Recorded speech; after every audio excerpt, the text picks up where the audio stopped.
After a minor delay, Starfield Update 1947 is finally here. Well, sort of. If you opt into the Steam beta, you can download it and try it out right now. For the rest of us normie folk, we'll have to wait about 2 weeks to experience the biggest Starfield update yet. According to Bethesda, this update features over 100 fixes and improvements, and looking through all of them, I gotta say, I'm kinda disappointed. Well, let's go over these patch notes. Although word of warning, some of them do contain spoilers, especially in the quest section, so viewer discretion is advised. Let's start with the first 3 categories, which don't seem to have anything special. Then there's general. Good news if you're a fat starborn and want to stay fat.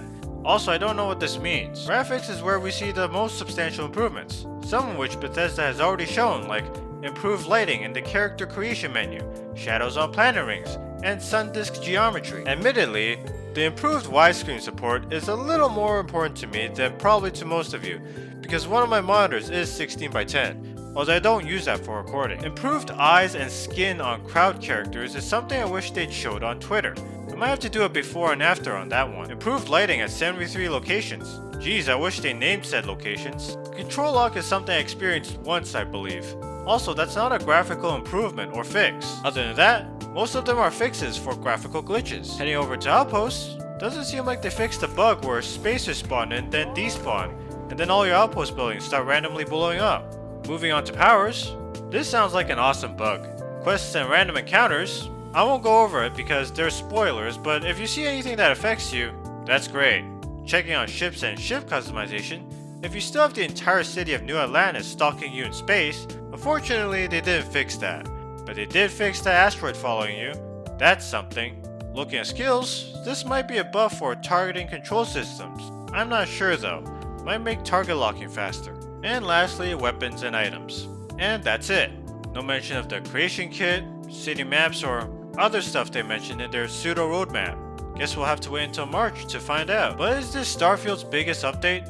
Technically yes. Looking at the previous big update, 1886, just going by bullet points, there were 36 fixes and improvements. This one brings in over triple that, with a whopping 123 fixes and improvements. But unlike 1886, there's no quality of life improvement, like press button to eat. And if you got bored playing Starfield, this patch probably ain't gonna change that.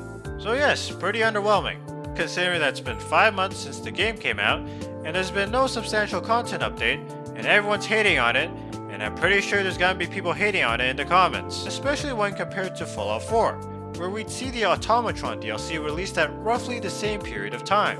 But still better than Cyberpunk, as of right now, which didn't see new content until 9 months after release.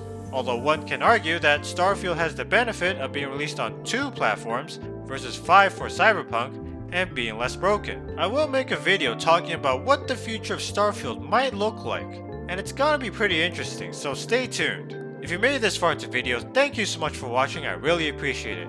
And if you found this video helpful, hit that like button, subscribe and ring that bell, especially so you don't miss that video I just mentioned. In the meantime, if you want to spice up your time playing Starfield, I have a trick that will radically change ship combat in the game, and if you want to know what that is, then I highly recommend you watch this video right here.